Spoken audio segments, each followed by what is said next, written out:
these translations, I have not rechecked the Tibetan that Bill provided the Tibetan and then I rearranged it and added the Sanskrit that Vicky supplied, and then found that I had the Sanskrit for the entire chapter of the commentary already in my computer. So I added that at the end of this book.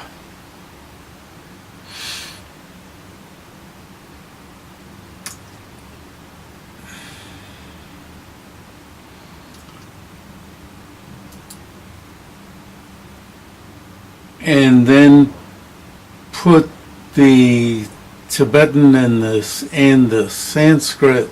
Well, I brought the typed version, the version of the English Tibetan of Tsongkhapa, typed it by an office at the University of Virginia, which was lacking, let's say, the last 5 pages, up to date. Plus, I already explained that there were a great many typing errors. I fixed all of that. So now what do you say? And fixed up the headings in Tsongkhapa's Tibetan, and then superimposed those headings into Chandrakirti's text and put them in light green so that you could never mix up that those were in Chandrakirti's text. In other words, those headings are superimposed from Tsongkhapa's commentary. And they're tremendously helpful.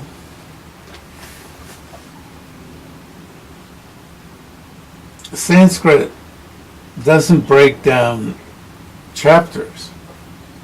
It breaks down a text into chapters, but it doesn't break down chapters into subheadings. This is one of the great features in Tibet. And as I explained much earlier, but not in either of these 2 series,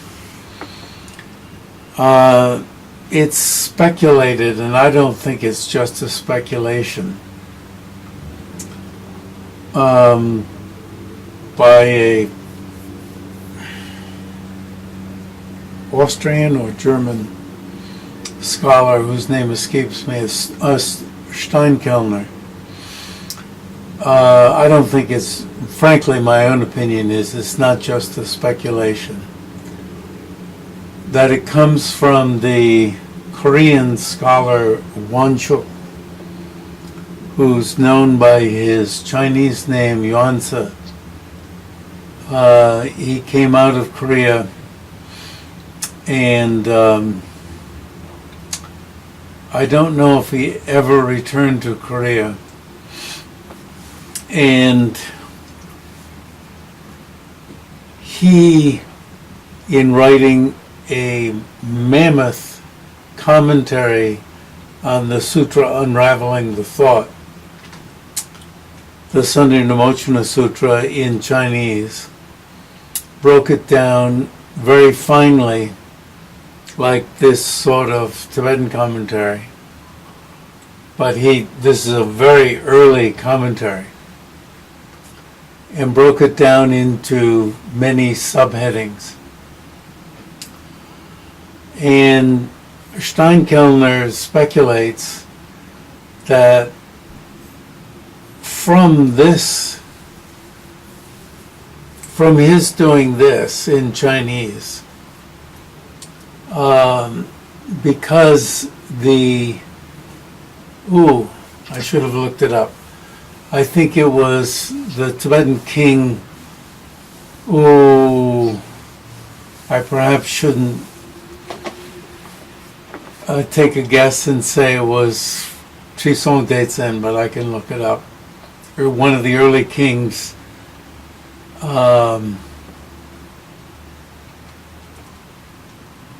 wrote his own commentary and had access to Wanchuk's commentary and broke his, made many subheadings in his commentary. And so Steinkellner speculates that it was by root of Wanchuk's commentary on the Sundainamochana Sutra that this really fabulous breakdown of chapters came into Tibetan. And it's a tremendous feature of Tibetan commentaries that you get a roadmap into Indian texts and indigenous Tibetan texts where authors break down their own texts so that you have a roadmap. Now, when you look at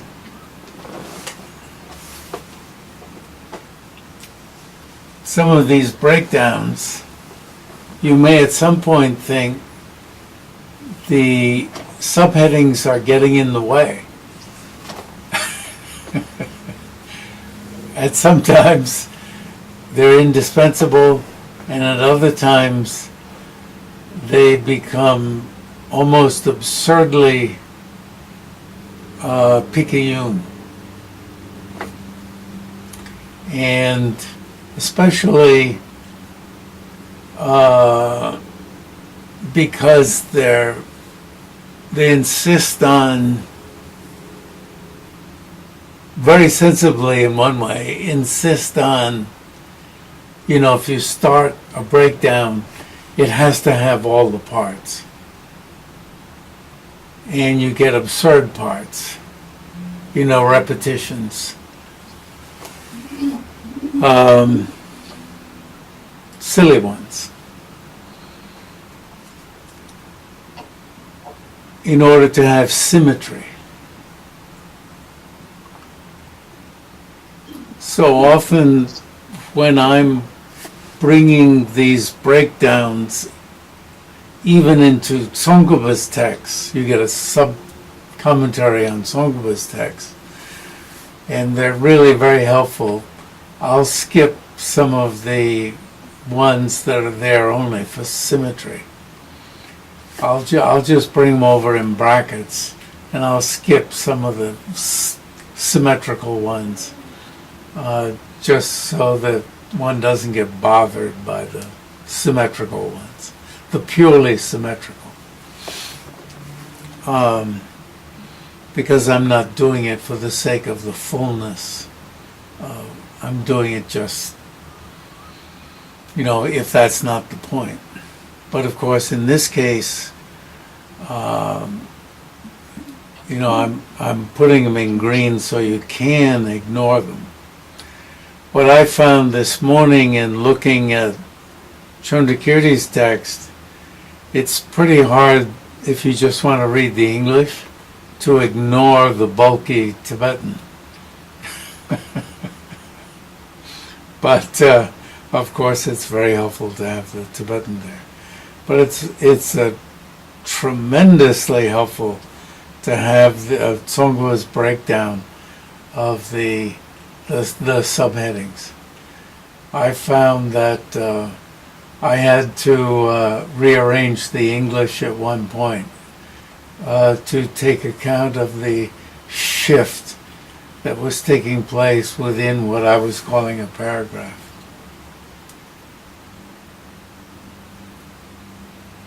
In fact, last time we were searching for where the section on action began, and it was right at that point.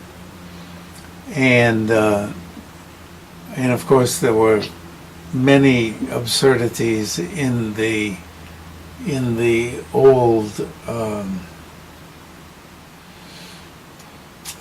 table of contents that, of course, was just wiped out, although it was based on some of us. All right, enough preamble to say what was done.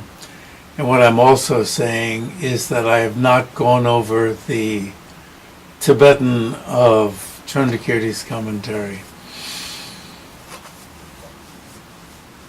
again, to bring it up to date, although I like what Hopkins Jr. did. Junior Hopkins. Junior Jeffrey. I don't find problems. So the junior comes before the senior. The junior comes before the senior. This is chicken and egg. No, it's not chicken and egg. It's what? Chicken before egg? I don't know. The future No. comes in the past. I don't know. What? Just like the future comes before the past. Right. That's true.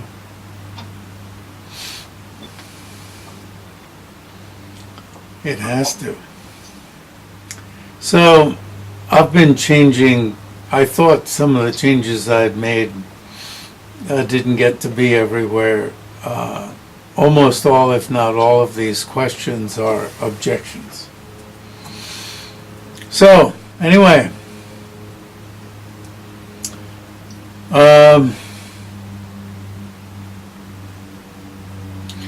I'm down here at one who is neither a goer nor a non-goer is going.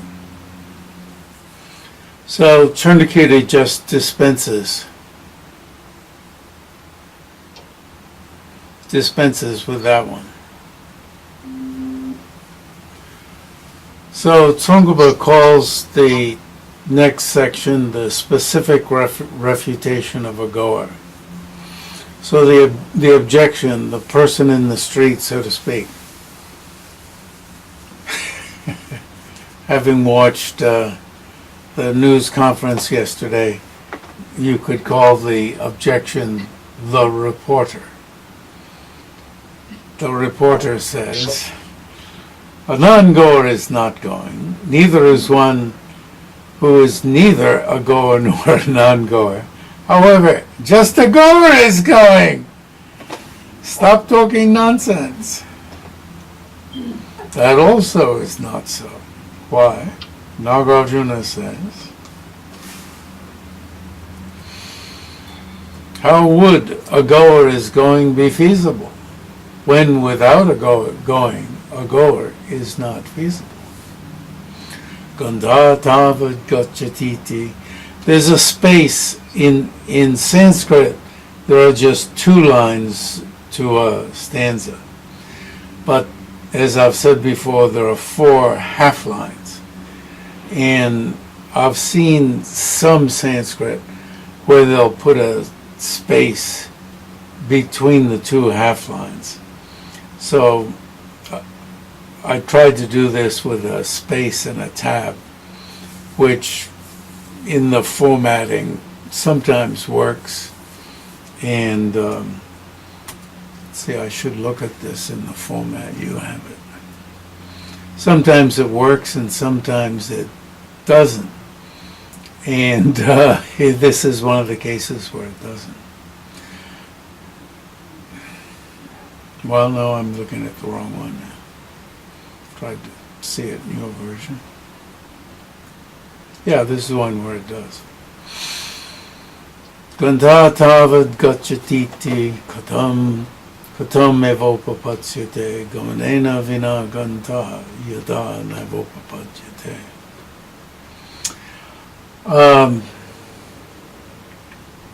Well, I'm sort of compelled to give a little personal history here. when I almost died from Lyme disease that had, I'm compelled to give it. It's inappropriate, but I'm going to give it anyway. When I was 51, which means 1991, 1992, whatever. They'd given me up, in the emergency room, and then shipped me off to another hospital, to the University of Virginia Hospital, figuring it was better for me to die there. But anyway, obviously I came back. And with each area of my mind, I had to, when I had come back somewhat, I had to, with intention, push myself into that area, intend to go into this area and that area. The one area I really didn't push my mind into, and I knowingly didn't, was Sanskrit. And it's only now, of course I had to do some work with Sanskrit to do the scholarship I've been working on, but it's only in working on this here that I have put my mind back into Sanskrit. And it's been quite interesting to, this, because I memorized all of these stanzas, it's been interesting to have this part of my mind come back. And this is quite a few years since then. Okay, here in the statement, a goer is going. There is just one action of going. So we're all used to this now. We're going to be beaten on the anvil of there's just one action of going, right? This is the anvil of the reasoning. So you can say we'll be beaten. Is Nagarjuna beating us on this? Or are we going to have to learn that we have to, in meditation, in emptiness yoga, learn to beat ourselves on this anvil? And why would it be a matter of beating ourselves? That would mean that there's resistance.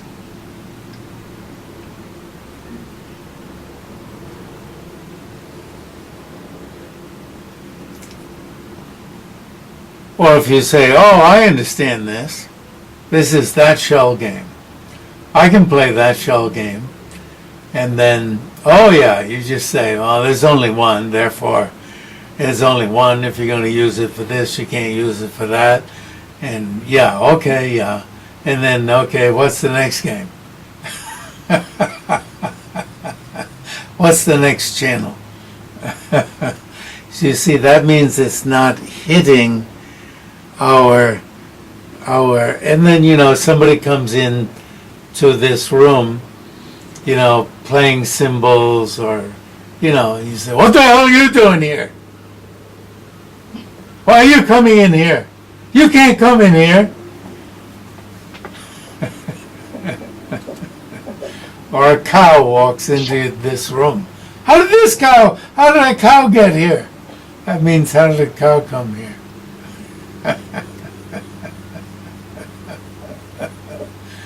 Or some nutbag who, visited the Shravasti a few weeks ago, and you thought you shooed the nutbag away, and you weren't going to see that person again.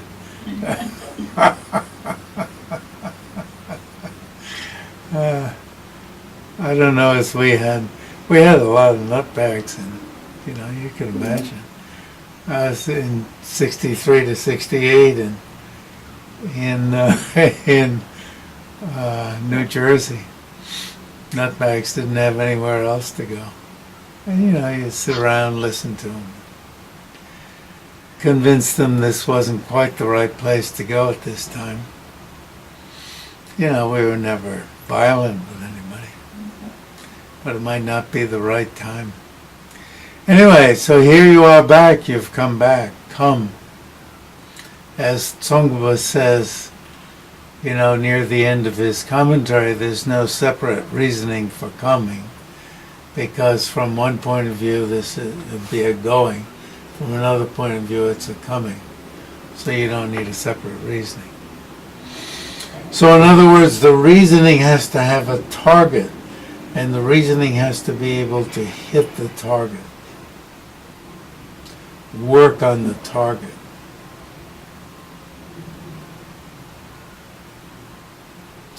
The target is not words. The target is not concepts. The target is not grammar. It may work by way of concepts. It may work by way of grammar. Right? By way of. But what it's hitting are these facts, these objects, these things. If it was merely working on concepts, then if we thought about going to New York, that would be enough to go to New York.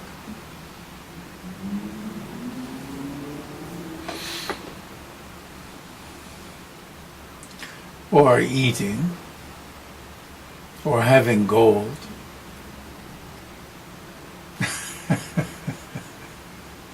There's just one action of going, and by means of it, is going, is, these words designated, I noticed in the Tibetan, is expressed. However, there's no second action of going for the expression or designation. It's interesting. Anyway, I'll see it when I check over the Tibetan. Therefore, when a goer without going, that is, a non-going goer, does not exist. How could a non-going goer?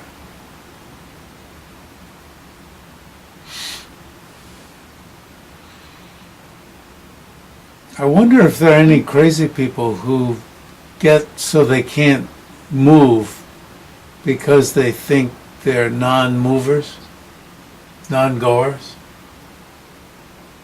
So they become frozen into being unable to move.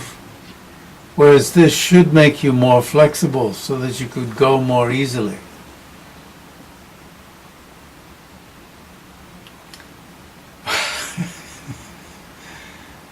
According to your wish, let there be is going. Still, goer does not exist. Therefore, that a goer is going is not feasible. So you see, we can pass through these, once you get the idea, we can pass through these things, these rather quickly. The words. But the meditation, getting it to the point where the object of negation appears to the mind,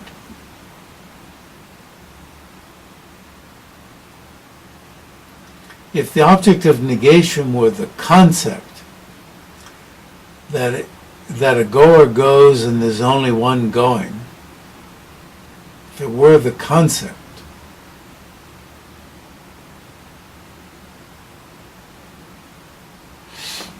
so then, question, which should be objection. So then, do you think the objector is whining? I don't. Could be, but doesn't have to be. Because, you just come back. You're resilient. You're resilient. Due to possessing, having, or going. A goer is one who is going. You're persistent. I've got a going. So a goer is one who is going.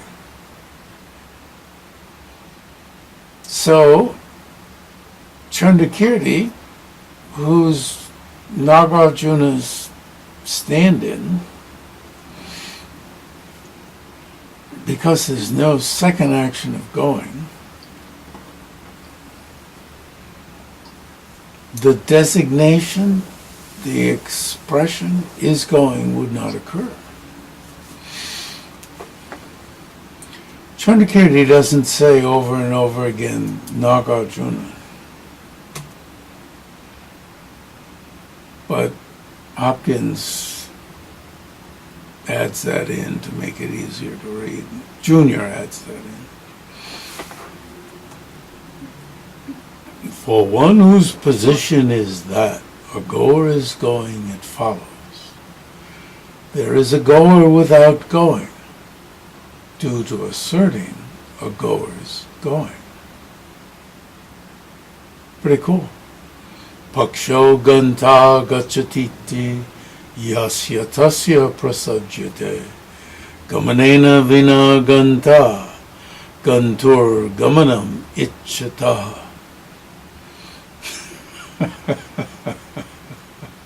You see that last one? Gantur gamanam icchataha. The Sanskrit is all scrunched together. There are rules that make some words separated, and some where they're all scrunched together. The Tibetan has dots between syllables, which is another way of scrunching, because you have to know where words end, because all you have is dots between syllables. So you have to know.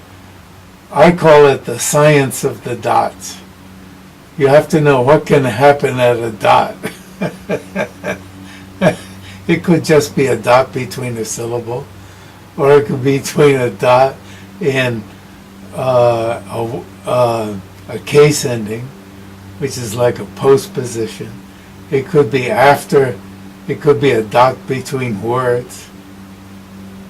So Sanskrit can be even worse, because you don't even have a dot. But it's hard to say which one is worse.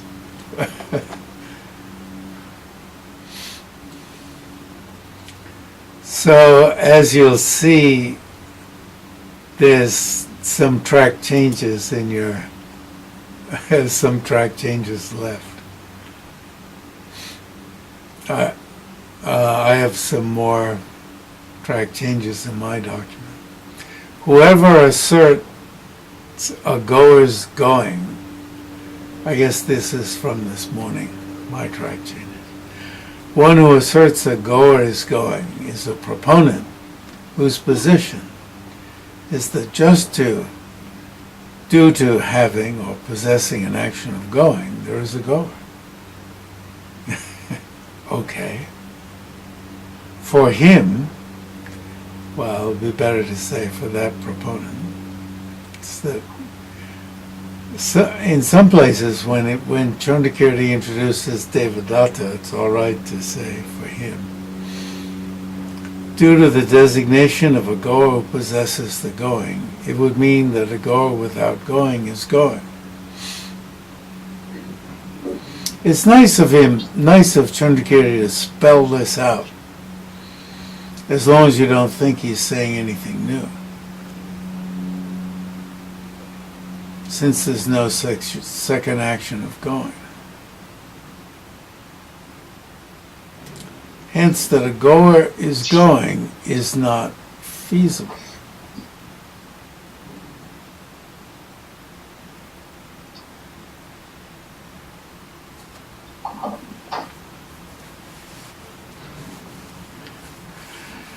So, I was doing a whole lot of fixing up things this morning, going over this. I don't know, it was last night or this morning. I was thinking my version of applying this. Songpa at the end of his commentary says, use gross examples of going and coming in your meditation first. You know, like going from here to there. And then, since going and coming have subtler meanings, apply it. Apply going and coming to these subtler meanings, like moving from one lifetime to another.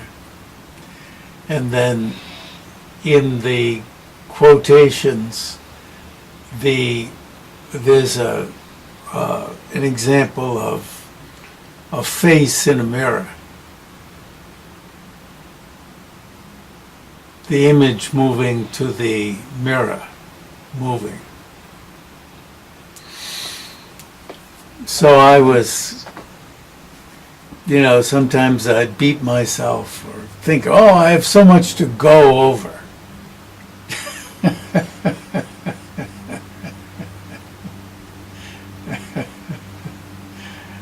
So then I began applying this. So why should I beat myself with having so much to go over? I've been going over so much lately.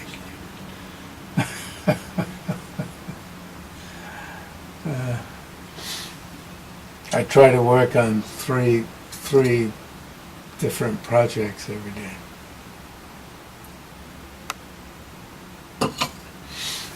Resting in between.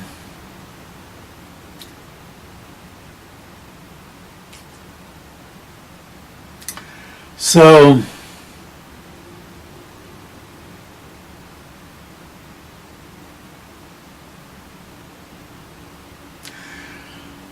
I haven't followed through on this, a goer without going. A goer without going in stanza 10 means is going. There's an is going without going. I didn't work that out. Because I think goer meant goer. There's an is going without going. I didn't work that out, so I'm not going to work it out now either. I didn't know whether that came from the Sanskrit or the Tibetan or what. So next, we'll leave that one for the future. Next, the question is an objection. So this is, what do you mean? It's asserted. I'm asserting that both going and is going possess an action of going in, a goer is going. What do you mean?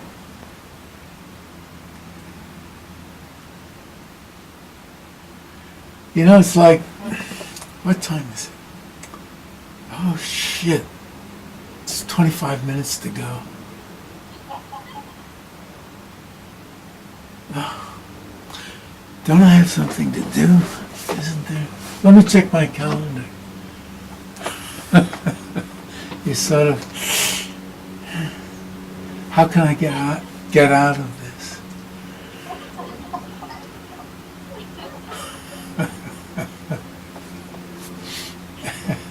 Oh, I feel I've got to stretch. Maybe I can. What can I? Maybe Trump's on. Maybe Trump's giving up. Maybe he's tweeting. I've never looked at a tweet. Never. Oh, well, they come up on the news. I dated a guy once who was following, he told me he was following 200 tweets. And I thought he was joking. And I started to say, you must be kidding. And I thought, whoops, don't say anything. That was very close to our last date. I thought, wow. He was following 200 tweeters.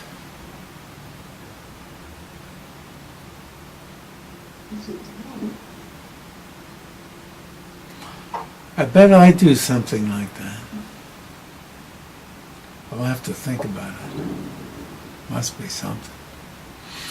It is asserted that both goer and going position, and even so, Nagarjuna says, if a goer is going, it follows. There are two goings. One by which one is bad. No, one is fine here. There's another place, some other place. One by which goer is designated. And being a goer, her is going. Her is enough. We don't need her slash is. This translation Junior did is pretty damn good. It could be chanted. If a goer is going, it follows. There are two goings. One by which goer is designated is expressed. And being a goer, her is going. Gamane dve prasajyete gandha yadyutta gacchati gandheti chochate yena gandha sanyacha gacchati. George Hart is, he and I are about the same height. He's a short, full of vigor person. Full of vigor. Who, just to remind you, went to India, spoke, worked with Indian Sanskrit guru, and with both of them speaking Sanskrit. It's fantastic. His teacher spoke Sanskrit to him. This tradition is still alive. And he was just a tremendously exciting teacher. I didn't know enough Sanskrit, that he could speak it to me. But tremendously intellectually lively person. And he had never read. I don't know if he had read anything of Nāgārjuna's. And I said I wanted to read the second chapter of the full commentary. And we read the full commentary. It's great. One going is that through possession of which someone is called or designated a goer. There is also, aren't you surprised, the is going, the action of going, that she, being a goer, performs. Hence, it follows that there are these two goings. Shut up! I can't stand it! You're saying the same thing! Therefore, the previous fallacy, yeah, you already said it, that it follows that there would be two goers, is to be stated. Hence, now the Tibetan says the expression is going is meaningless.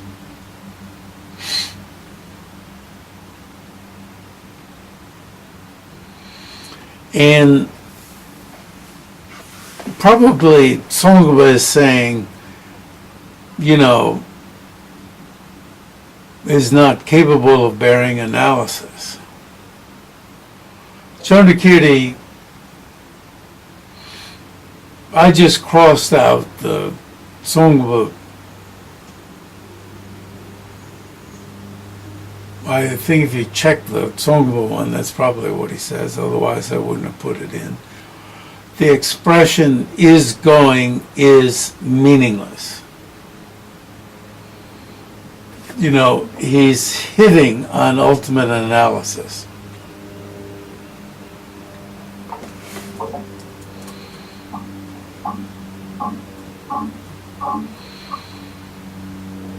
So the objection, yeah. Even so, going exists because Devadatta exists. Devadatta is going. Actually, the Tibetans, the expression, the expression Devadatta is going exists. Should say that. The Tibetan says that. Devadatta is going exists. And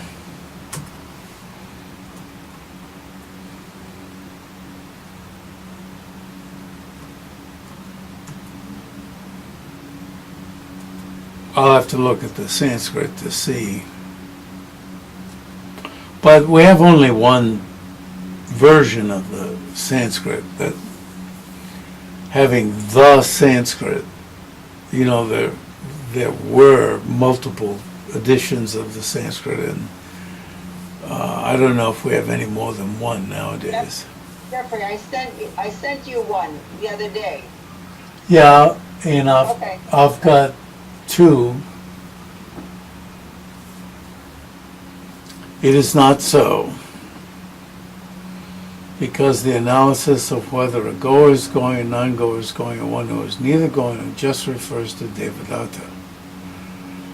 Just because there's this expression, that's not going to mean that going exists.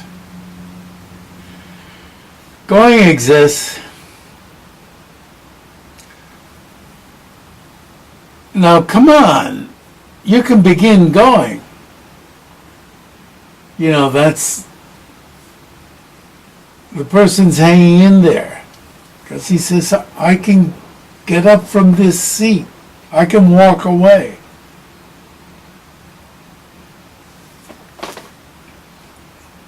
I can turn off this program. Which has consequences. As His Holiness keeps saying, feeling exists, pain exists, pleasure exists. The question is, how does it exist? In what way does it exist?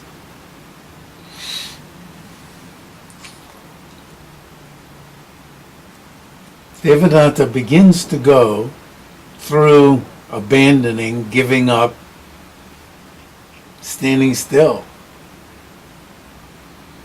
And a cloak of non-existent turtle hairs. Turtles don't have hairs.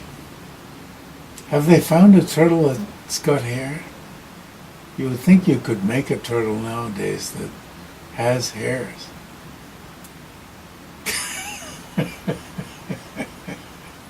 And so forth, are not in a cloak of non-existent turtle hairs and so forth, are not begun. Are not begun. A cloak is not begun. Rubel Kikpu. Yobo Maimbe Kur. Kur is a cloak or, some kind of clothing. Is not begun. You couldn't make one. Make me a cloak of turtle hairs, or clothing, some sort of piece of clothing. Going would exist if its beginning existed.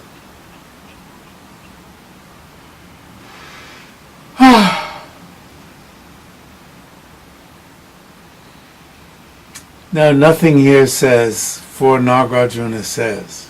It's not, Chandrakirti doesn't say that. Junior added it in just to,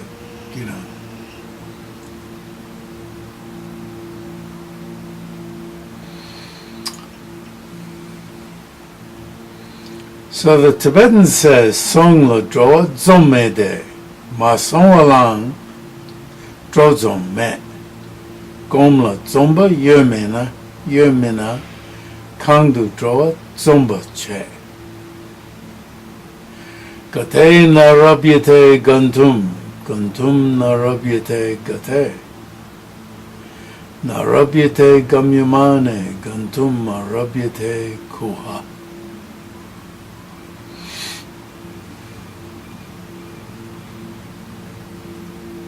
Drive you nuts. So now you can see why T.R.V. Murti, who wrote a great book called, what is it called? The Central Philosophy of Buddhism, that I must have read, I did read 5 times.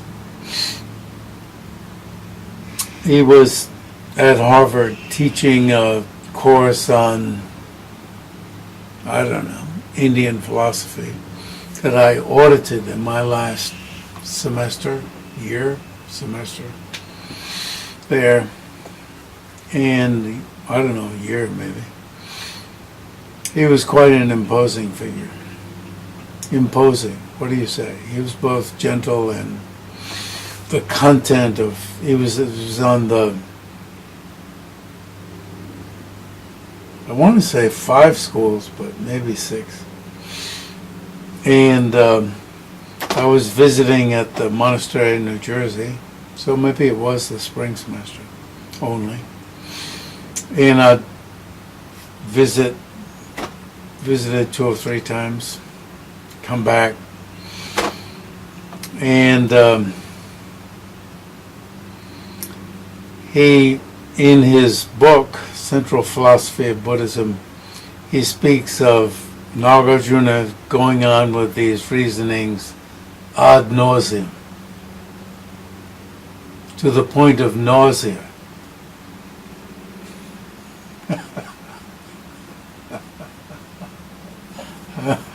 So you see, these multiplicity of reasonings, Tsongkhapa says, expands, opens the mind to emptiness. Dongyi lo gyageba. Expands the mind to emptiness. Gyageba means broadens the mind.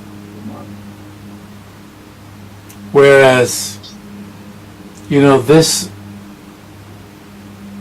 is like you can't stand it. You look at your watch, I'm looking at it, 10 more minutes.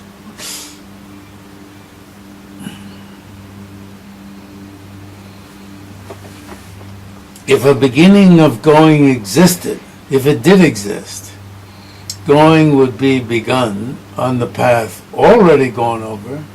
It seems I've already heard this. Or on the not yet gone over, or on the being gone over. Yup. Going is not begun on the gone over. That's ridiculous, right? But after a while you'll feel, yeah, you'd have to begin it on the gone over. No? Because its action of going has ceased. Yeah.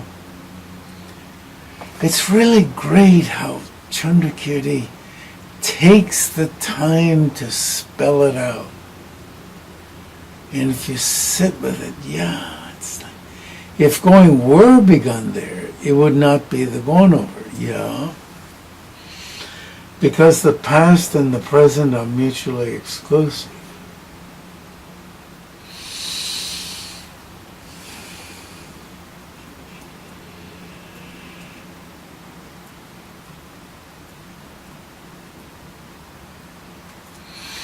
I wrote a poem after watching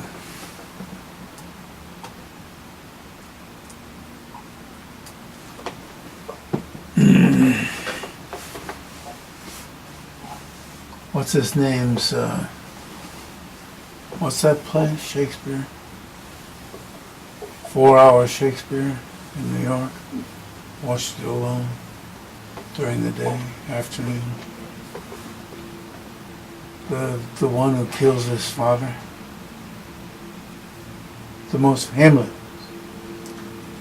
And the great British actor, who's still alive. He's not that old. Anyway, going is also not begun on the not yet gone over.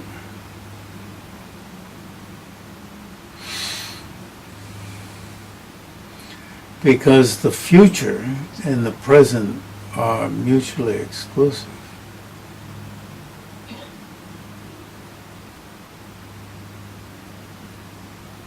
Yeah, you can't begin it on the not yet one. I'm beginning to feel the squeeze on the next one. Going also is not begun on the being gone over. Yeah, because if you're already going on it, because the being gone over does not exist, and because if going did exist on the being gone over, it would follow that there would be two actions. And it would follow there would be two, if it's being gone over, you're already going on it. And there would be two agents. Therefore, not seeing a beginning of going in any of these ways. You see, if you're doing emptiness yoga, you sit with this. You don't rush on to the next sentence. I just rushed on to the next sentence.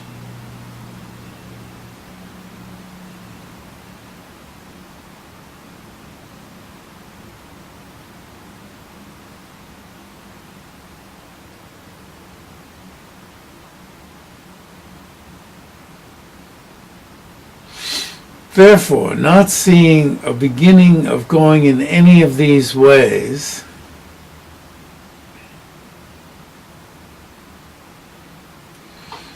Nagarjuna said, where is going begun? Kangdu Zomba J. It just said, says. Meaning it was understood, he said. And I added in the word Nagarjuna, so Junior added in.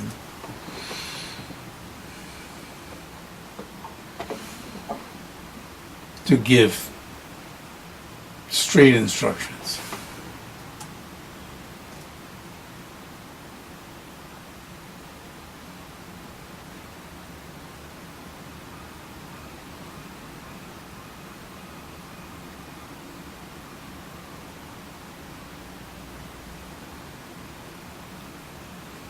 Next one's kind of amusing, isn't it? Also, showing how going does not occur. Nāgārjuna says, before going is begun.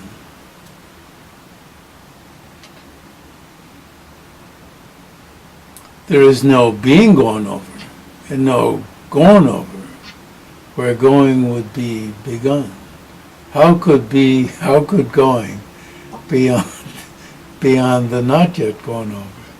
It's like the guy's having a good laugh.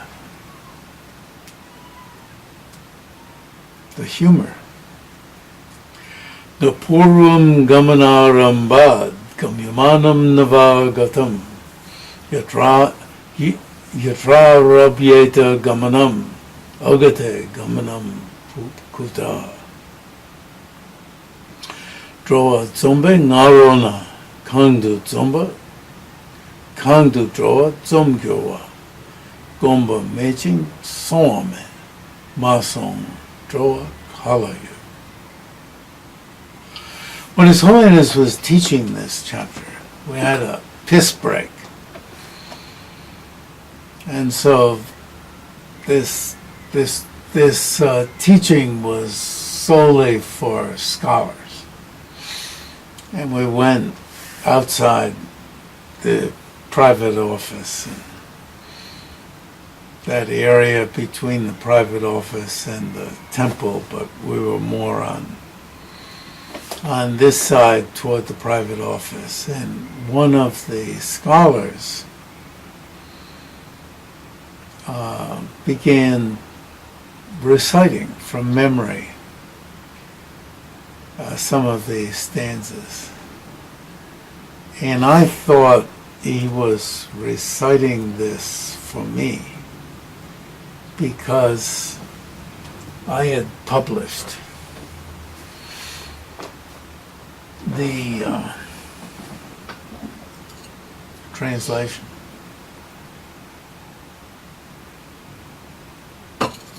And I felt to go over to him, because this is rare. You know, I thought, oh, he's saying, come on over. Because we were sitting down on the grass.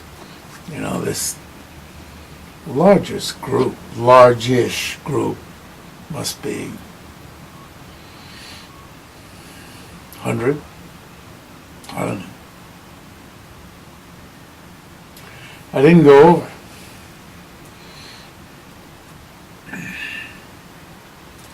That's my nature. Oh, this is... Your going had not begun. right. True. Should have gone.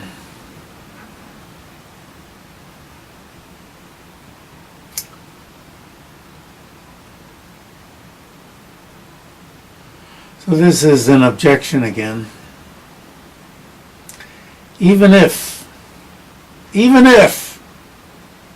I'm going to quarrel with you, even if I'm going to fight back, the going over and the being going over do not exist prior to a beginning of going. The not yet going over nevertheless exists. And the beginning of going occurs there. Oh my God!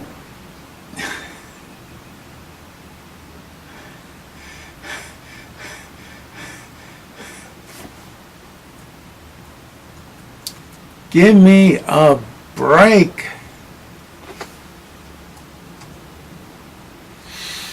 How could going beyond the not yet gone over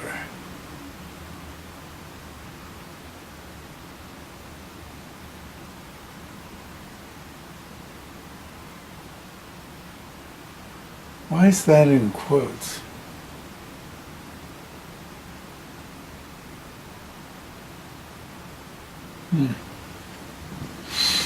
The not yet gone over is that part of the path on which an action of going...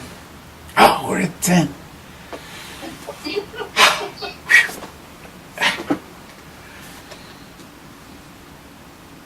Has not been produced or has not been begun.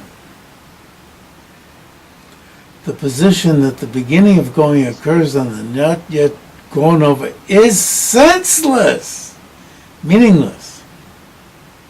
Therefore, Nāgārjuna said, how could going beyond the not yet gone over? Oh, okay. That occurred above? And that's why it's... Oh, Masong Droa Kala Yer. That was in the stanza 13. That's why it's called.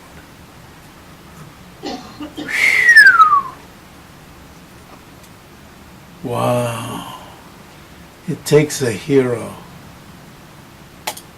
to not want to run away.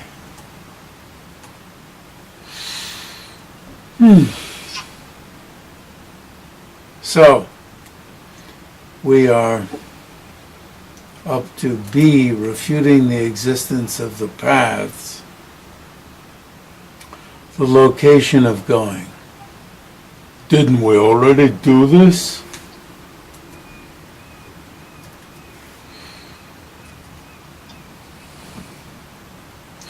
So there's a few places where in this chapter Chandrakirti brings up the 8th chapter. My memory is that's Raga, Raksha, Pariksha, the analysis of Raga, desire and the desired. You see Raga, rage, Rakta, the enraged. but desire and the desired. My partial translation of that is in Virginia, however. So, where are we? We're not meeting next week, or we are? We are not, right? We skip next week. Yes. Whew. Yes.